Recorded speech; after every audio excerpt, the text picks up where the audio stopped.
इसको रिकॉर्ड पे डाल दिया है मैंने। देखिए ICl2 में आपका सेंट्रल एटम किसको लेके चलेंगे हम, आई को, आयोडाइड को, ठीक है। तो हमने आयोडीन को लिया सेंट्रल एटम, ये हमने आई लिया। आई के लिए कॉन्फ़िगरेशन क्या होगा, आई के लिए कॉन्फ़िगरेशन क्या होगा,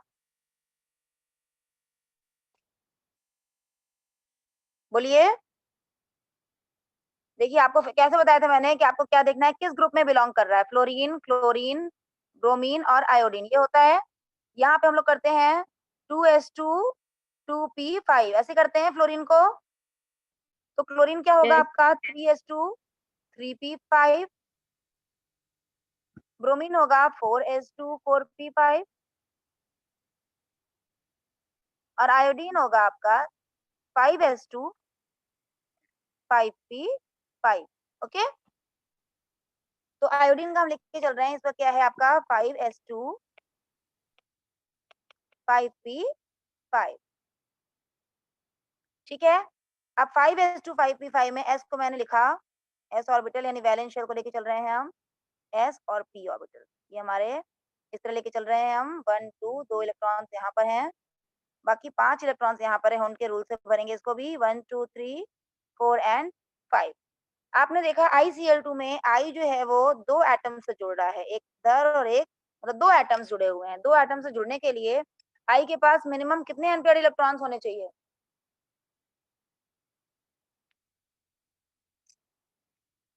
कितने अनपेयर्ड इलेक्ट्रॉन होने चाहिए आई के पास मिनिमम फॉर मेकिंग आई, दो। ठीक है। दूसरा हम लोग यहाँ देख रहे हैं कि यहाँ पर ये एक नेगेटिव चार्ज भी हमें दिख रहा है। अगर ये जो आई हमने लिखा, हमने आई को लिखा इस प्रकार से,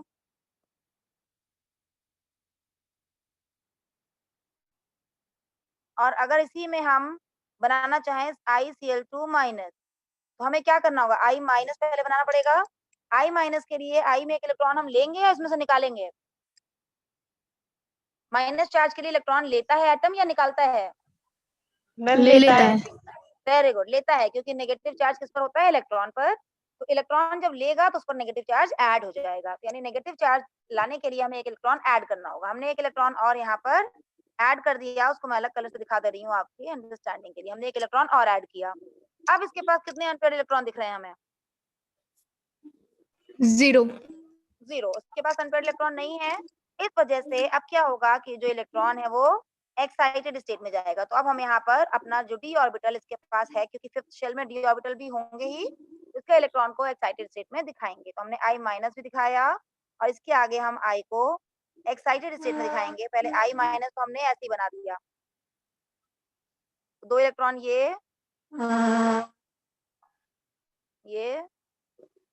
यहाँ पर एक जो इलेक्ट्रॉन था वो एक्साइटेड स्टेट में चला गया, आगे बढ़ा गया। लास्ट इलेक्ट्रॉन ही हमेशा एक्साइटेड स्टेट में जाता है, जो लास्ट फिल्ड इलेक्ट्रॉन है। अब मैं इसको रेड से कर दे रही हूँ, क्योंकि अब वो आई का ही इलेक्ट्रॉन हो चुका है, वो एक्साइटेड स्टेट में गया। अब इस समय इसके पास कितने अनपेयर्ड इलेक्ट्रॉन हैं, 2। इसकी अब इसका मतलब यहाँ तक, पूरे यहाँ तक इसको क्या करना होगा, बॉन्डिंग में पार्टिसिपेट करने के लिए हाइब्रिडाइज स्टेट में जाना पड़ेगा। अब हाइब्रिडाइज स्टेट में जाएगा तो आपको पता है यहाँ पर हाइब्रिडाइजेशन क्या है, sp3d। sp3d के हिसाब से आप लोग बता रहे हैं जो ज्योमेट्री होती है वो क्या होती है, ट्राइगोनल बाइपिरामिडल। ट्राइगोनल बाइपिरामिडल, ठीक है। तो ये तो ज्योमेट्री हो गई। मैंने पूछा इसका शेप क्या होगा, शेप बताएंगे मुझे। Ma'am linear. वेरी गुड, क्या होगा, लीनियर, क्योंकि देखिए क्या है, एक ट्राइगोनल बाइपिरामिडल का मतलब एक ट्रायंगल होता है, उस ट्रायंगल के एक ऊपर और एक नीचे, मतलब परपेंडिकुलर इसके एक एटम ऊपर लगा होगा और इसी प्लेन के परपेंडिकुलर, इक्वेटोरियल प्लेट के परपेंडिकुलर एक एटम नीचे लगा होगा।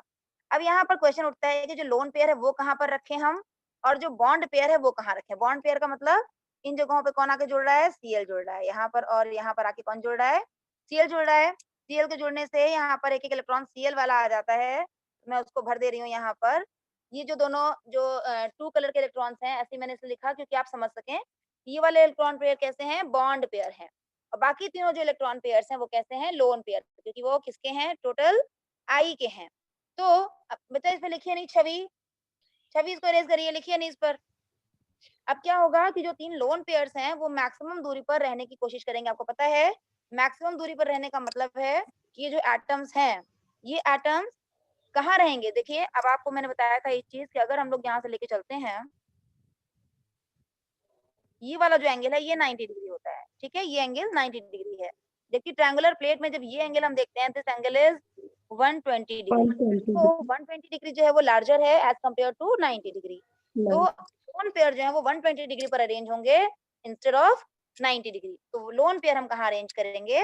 120 डिग्री पर। तो मैं यहाँ पर लोन पेयर अरेंज कर रही हूँ, यहाँ पर और यहाँ पर। इसको हम कहते हैं ये इक्वेटोरियल बॉन्ड्स है, इक्वेटोरियल एटम्स है। यहाँ पे क्या हो गए? 3 लोन पेयर्स आ गए। बाकी 2 जगह पर हमने बॉन्ड पेयर लगाया। बॉन्ड पेयर का मतलब एक इलेक्ट्रॉन आई का और दूसरा इलेक्ट्रॉन Cl का, एक इलेक्ट्रॉन आई का, दूसरा एटम Cl का। यहाँ पर हम लोग Cl लगा देंगे। अगर मैं अब कहूँ कि इसकी ज्योमेट्री कैसी बन रही है, देखने में कैसा लगेगा ये, तो आपको लगेगा कि बीच में आई है, इसके एक ऊपर Cl है और एक नीचे Cl है। क्योंकि यहाँ पर ट्रायंगुलर प्लेट पे तीनों इक्विवेलेंट स्टेट है, मतलब तीनों जगह पर लोन पेयर ही हैं, तो जो बॉन्ड एंगल है वो 90 ही रहेगा। यानी ऐसा नहीं है कि ये इसको ज्यादा धक्का दे दे, इधर से ज्यादा धक्का दे, या इधर से कोई ज्यादा धक्का दे, ऐसा नहीं है। इक्वल रिपल्शन काम करेगा दोनों तरफ से, क्योंकि दोनों तरफ कौन बैठा है? Cl। तो जो बॉन्ड एंगल होगा ये कितना होगा? 180 डिग्री। तो आप कहेंगे ज्योमेट्री तो ट्राइगोनल बाइपिरामिडल है, लेकिन जो शेप है that is linear. Is it clear to all? Yes, ma'am. Yes, ma'am. Any doubt? Yes, ma'am. पूछिए, क्या पूछना है बच्चों? कुछ पूछना है? No, ma'am. ओके, नेक्स्ट बताएंगे मुझे H3O+। इसकी बताएंगे क्या होगी ज्योमेट्री। H3O+।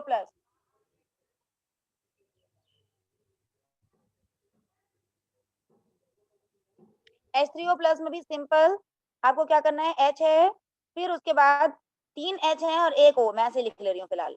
यानी एक ऑक्सीजन पर 3 H जुड़ रहे हैं, ठीक है। एक ऑक्सीजन पर अगर 3 H जुड़ रहे हैं, दैट मीन्स सेंट्रल एटम हम O को लेके चल रहे हैं। एक ऑक्सीजन को हम लोग पहले लिखेंगे। ऑक्सीजन का इलेक्ट्रॉनिक कॉन्फ़िगरेशन आप सबको पता है, 2s2 2p4, यही होता है, 2s2 Yes, ma'am.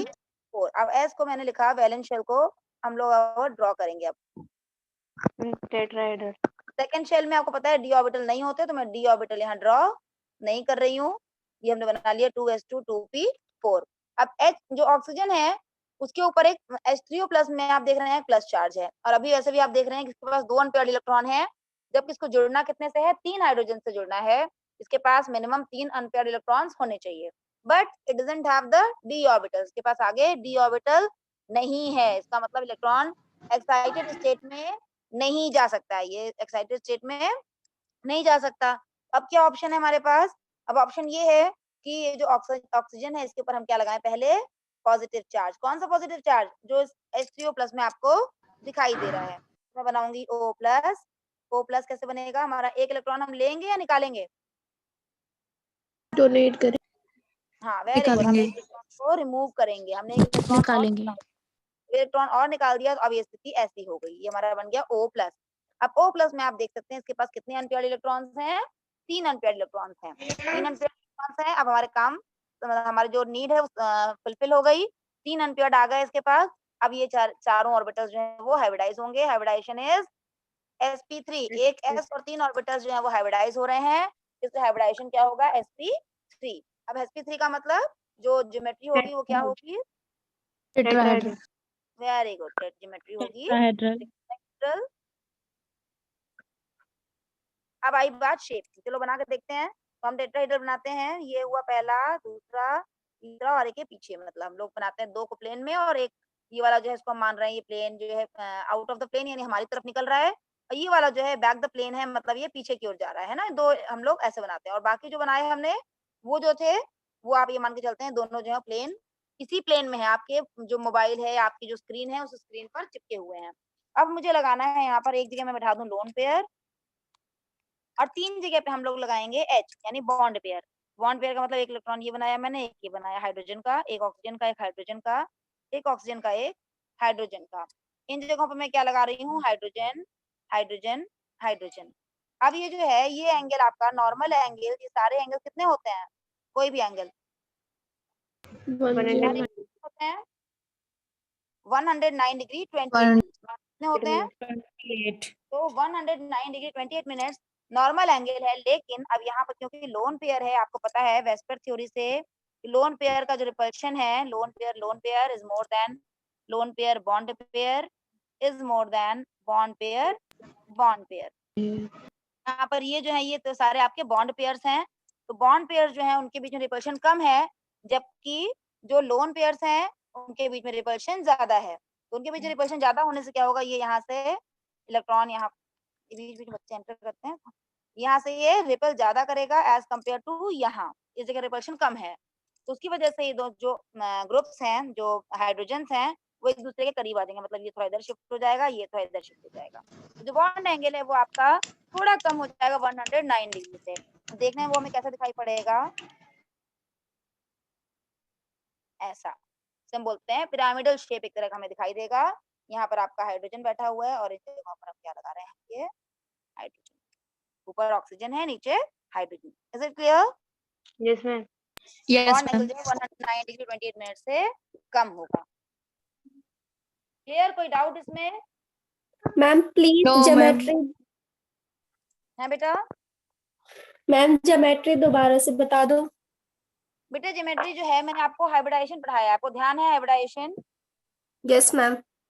हाइब्रिडाइजेशन में मैंने बताया है आपको कि जब हम लोग की अगर दो ऑर्बिटल्स हो, केवल मैं नेक्स्ट पेज ले रही हूँ उसका, अगर हमारे पास दो ही ऑर्बिटल्स हाइब्रिडाइज होते हैं, एक एस है और एक पी है, तो हाइब्रिडाइजेशन एसपी होगा। दो ऑर्बिटल्स मैक्सिमम डिस्टेंस पर कब रह सकते हैं, जब उनके बीच में एंगल कितना हो, 180 डिग्री। इस समय जो ज्योमेट्री होती है उसे हम कहते हैं लीनियर ज्योमेट्री। अगर तीन ऑर्बिटल्स हैं, एक एस है, दो पी है, तो उस समय जो हाइब्रिडाइजेशन उसे हम कहते हैं sp2।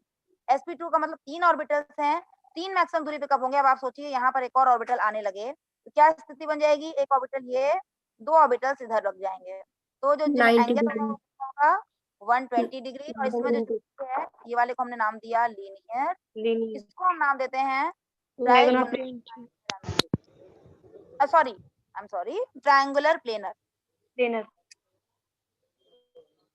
को हम नाम देते हैं ट्रायंगुलर प्लेनर। अब अगर चौथा भी आ जाए एक ऑर्बिटल तो हाइब्रिडाइजेशन हो जाएगा एस के बाद Planar. Planar. तो sp3 में जो है अब जब चौथा ऑर्बिटल आता है तो वो इस प्लेन में नहीं अटैक करता, वो कहाँ से आता है, इसके या तो ऊपर से या तो इसके नीचे से। तो वो नीचे से आया सपोज करिए, तो इन तीनों को धक्का देगा, पुश करेगा और ये आपकी तरफ चले जाएंगे। इनका मुंह जो है वो आप मतलब इनका जो डायरेक्शन है वो आपकी तरफ हो जाएगा, यानी पॉइंट करेंगे ये आपकी तरफ।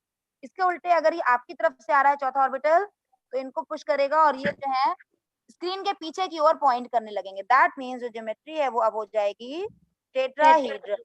तो इस समय जो एंगल होता है वो एंगल होता है 109.5 डिग्री। मिनट्स, और जो ज्योमेट्री होती है उसे हम कहते हैं टेट्राहीड्रल। क्लियर है? एक यस और मैम। ऑर्बिटल अगर आ जाए उसको हम हाइब्रिडाइजेशन हो जाता है sp3d, क्योंकि चौथा ऑर्बिटल होने के बाद पांचवा क्या है, डी होता है। sp3d हाइब्रिडाइजेशन हो जाता है। अब उसमें आप ये समझ लेंगे कि इस जो हमने अभी यहाँ लिखा था, इस जगह पे अभी हमने लिखा था, हमने देखा कि तीन ऑर्बिटल्स थे, चौथा ऑर्बिटल ऊपर से आया और डी होने पर पांचवा जो है वो नीचे से आ जाता है। तो ये प्लेन अपनी जगह बरकरार रहता है, यानी प्लेन अपनी जगह डिस्टर्ब नहीं होता, बस इसके एक ऊपर और एक इसके नीचे लग जाता है। यानी एक प्रकार से अगर हम ये ट्रायंगल बना लें, ये हमारा अगर ट्रायंगल हो तो इसके एक ऊपर और इसके एक नीचे, इस प्रकार से बनता है।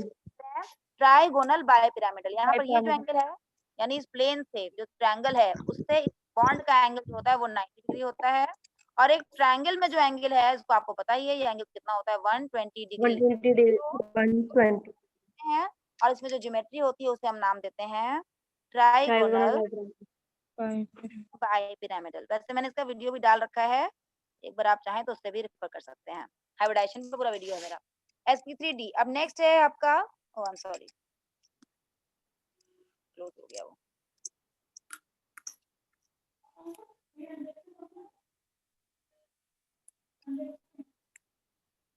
नेक्स्ट है आपका अगर एक और ऑर्बिटल आ जाता है तो हाइब्रिडाइजेशन हो जाता है sp3d2। ऊपर और नीचे वाले डिस्टर्ब नहीं होते हैं। अब जो चौथा आता है वो इसी प्लेन में आता है, जो प्लेन था आपका ट्रायंगल, इस प्लेन में चौथा आता है, तो ट्रायंगल की बजाय वो बन जाता है क्वाड्रिलेटरल, या आप कह सकते हैं कि स्क्वायर।